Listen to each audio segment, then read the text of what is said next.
সাবেক আইজিপি বেনজির আহমেদের ব্যাংক হিসেবে অস্বাভাবিক লেনদেনের প্রমাণ মিলেছে। রোববার হাইকোর্টে দেয়া দুদকের প্রতিবেদনে এই তথ্য জানানো হয়। এছাড়া বেনজির এবং তার স্ত্রী ও মেয়েদের নামে 43 কোটি টাকার অবৈধ সম্পদের হিসাব দেওয়া হয়েছে। জ্ঞাত আয়ের বাইরেও স্থাবর সম্পত্তি রয়েছে বলে প্রতিবেদনে উল্লেখ করা হয়েছে। সাম্প্রতিক সহিংসতার কয়েকদিন আড়ালে ছিল বেনজিরের দুর্নীতির অভিযোগের খবর, কিন্তু রোববার হাইকোর্টে দুদক প্রতিবেদন দেয়ায় আবারও ফিরল আলোচনায়। বেনজির ও তার পরিবারের সদস্যদের অবৈধ সম্পদের তদন্তের অগ্রগতি উচ্চ আদালতকে জানানো হয়। এতে উল্লেখ করা হয়েছে, এবছরের 23, 24, 29 ও 30 এপ্রিল কমিউনিটি ব্যাংক ও সোনালী ব্যাংকের 4টি অ্যাকাউন্ট থেকে 12.5 কোটি টাকারও বেশি তুলে নেওয়া হয়।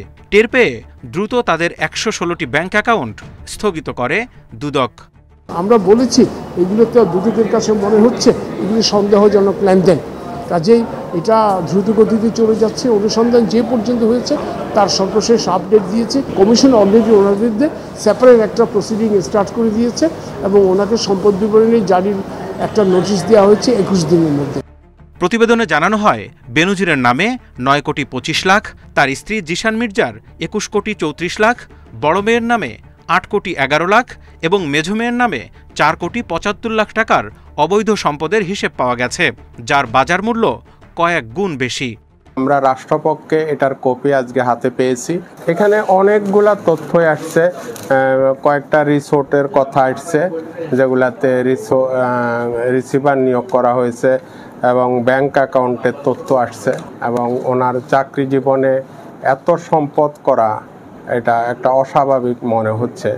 বেনজিরের কোটি কোটি টাকার শেয়ার ঢাকা, নারায়ণগঞ্জ, গোপালগঞ্জ, মাদারীপুর, খুলনা, কক্সবাজার সহ বিভিন্ন জায়গার সম্পত্তি জব্দের ফিরিস্তিও দিয়েছে দুদক। Zahidul Bashar, Independent News, Dhaka. রাজধানীর বিজয়নগর থেকে যোগ দিচ্ছেন দুর্নীতি দমন কমিশন দুদকের আইনজীবী খুরশিদ আলম খান। খুরশিদ আলম খান, আপনাকে স্বাগত জানাচ্ছি। যেটি জানতে চাই যে বেনজির এবং তার পরিবারের সবগুলো ব্যাংক অ্যাকাউন্টের খোঁজ নেওয়া হয়েছে কিনা এবং কতটা সন্দেহজনক লেনদেনের প্রমাণ আপনাদের কাছে আছে? জি, আপনাকে ধন্যবাদ। হ্যাঁ, দেখুন, গত 22 এপ্রিল একটি অনুসন্ধান টিম গঠন করে কাজ শুরু করা হয়। এরই ধারাবাহিকতায় বিভিন্ন স্তরে বিভিন্ন ব্যাংক অ্যাকাউন্ট, অপরাধলব্ধ অর্থ, তারপরে ওনার সম্পদ, এগুলো খোঁজ নেওয়া হয়। যেখানেই যখন পাওয়া গিয়েছে তা আদালতের আওতায় নিয়ে এসে অ্যাটাচমেন্ট করা হয়েছে, ফ্রিজ করা হয়েছে। এখন পর্যন্ত আমাদের একটা হাইকোর্ট ডিভিশনের ডাইরেকশন ছিল 2 মাসের মধ্যে বেনজিরের যেই অনুসন্ধান কার্য চলছে তার একটা অগ্রগতি প্রতিবেদন দেওয়ার জন্য। সেটাই আজকে আমরা হলফ করে দাখিল করেছি এবং সেখানে আমরা আপডেট দিয়েছি ওনার কি পরিমাণ পাওয়া গেছে। ইন টোটাল স্ট্রাকচারটা, টোটাল অ্যামাউন্ট এখন বলা যাবে না, যদিও অনুসন্ধান শেষ পর্যায়ে আরো কিছু তথ্য উপাত্ত বাকি আছে। এটা টোটাল ফিগারটা আপনি পাবেন যখন অনুসন্ধান কার্য শেষ হবে। যেমন আপনার খবরে যেভাবে বলেছেন এফডিআর ভেঙেছে, ওটা আসলে ব্যাংক অ্যাকাউন্ট না, ওটা 4টা ডেটে এফডিআর গুলা মানে তড়ি ঘড়ি করে, এটা মানি লন্ডারিং এর ভাষায় বলে অস্বাভাবিক লেনদেন, যেটাকে সাসপিশিয়াস ট্রানজেকশন বলে। আজকে ধরেন 1 কোটি টাকা উঠাই নিলেন, কালকে 1.5 কোটি টাকা উঠাই নিলেন, একদিন পরে 50 লাখ টাকা উঠাই নিলেন। এই কন্ডাক্ট, মডাস অপারেন্ডিটা খুব সন্দেহজনক, সেই কারণে সেগুলি জব্দ করা হয়েছে। সম্পদ আসলে কত সেই বিষয়টি আসলে কবে নাগাদ একেবারেই পুরোপুরি জানা যাবে এবং যে 43 কোটি টাকার অবৈধ সম্পদের হিসাব আপনারা দিয়েছেন এর বর্তমান বাজার মূল্য আসলে কত এখন? এটা বর্তমান বাজার মূল্য অনুসন্ধানকারী দল সেই ফিগারটা এখনো দেয়নি, কারণ অনুসন্ধান কার্য শেষ হয়নি। অনুসন্ধান কার্য শেষ হলে এটা আপনি ফিগারটা পেয়ে যাবেন। নিশ্চয়ই বাজার মূল্য অনেক বেশি হবে, 4-5 গুণ হতে পারে, তার চেয়েও বেশি হতে পারে। আচ্ছা, এই মুহূর্তে টোটাল ফিগারটা মানে টাকার অঙ্কে, সেটার জন্য আপনাকে আরো কয়েকটা দিন অপেক্ষা করতে হবে। জনাব খুরশিদ আলম, আপনারা তো একটি তদন্তকারী সংস্থা দুদক, আমরা জানি তাদের অনেক ক্ষমতা। এই যে বেনজির যে এত সম্পদের মালিক, তার বিরুদ্ধে আপনার নোটিশ দিলেন এবং তার দেশ ত্যাগের উপর নিষেধাজ্ঞা দিলেন।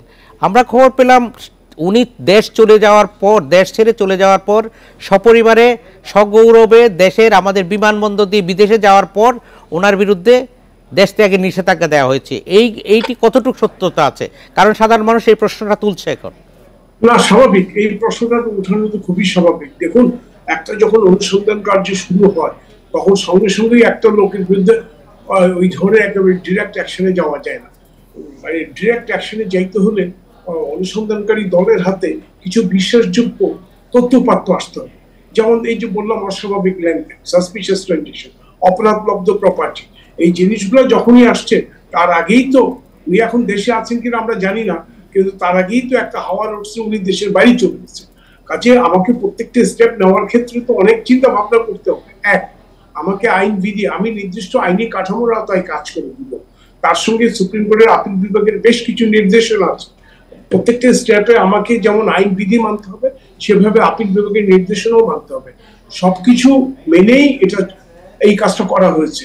আর নোটিশের কথাটা যেটা বললেন, এই নোটিশটা কিন্তু অনুসন্ধানকারী কর্মকর্তা না দিলেও পারতেন। আইনে বলা আছে অনুসন্ধানকারী দল বা কমিশন যদি মনে করে, তো আমরা মনে করেছি এই কারণে যে যার বিরুদ্ধে অভিযোগ তাকেও একটা ন্যায় বিচার নিশ্চিত করার জন্য সুযোগ দেওয়া উচিত। এটা কি একটা অভিযোগ উঠছে যে উনি প্রভাবশালী হওয়ার কারণে এই সুযোগটুকু পেয়েছে যা দেশের অন্য অপরাধীরা পায় না, এইটা কি ঠিক কিনা? না, অন্তত দুর্নীতি দমন কমিশনের কাছে উনি অবশ্যই প্রভাবশালী না। অন্য কারো কাছে প্রভাবশালী কিনা সেটা আমরা জানি না, অবশ্যই দুর্নীতি দমন কমিশনের কাছে উনি প্রভাবশালী না। ধন্যবাদ খুরশিদ আলম, আমরা বুঝতে পেরেছি, আপনি বিষয়টা স্পষ্ট করলেন।